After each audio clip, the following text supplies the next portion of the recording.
An off-campus fire in Boston killed one college student and injured more than a dozen others over the weekend. As we hear from 22 News reporter Inaritus Rodriguez, residents only had one way out of that burning house. Boston University has identified the victim who was killed in that fire. She was a senior. Her name was Bin Lan Lee. She would have graduated this year with a degree in marine biology. It's something students don't think about often.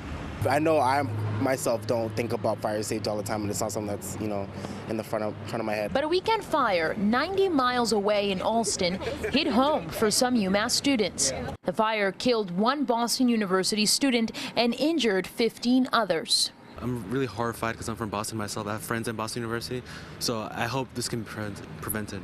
Campus Fire Watch publisher Ed Comeau says it could have. He follows up on deadly fires and was in Boston on Monday morning. What happened, according to the fire department, is when the first captain got there, they went in the front door expecting to find a stairwell to go up, and there was no stairwell. What you had to do is go around the outside, the back of the apartment, and go up an exterior stairwell to gain access to the second floor.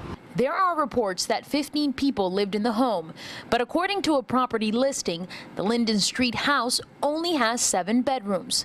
Fire officials say the victim was found in the attic.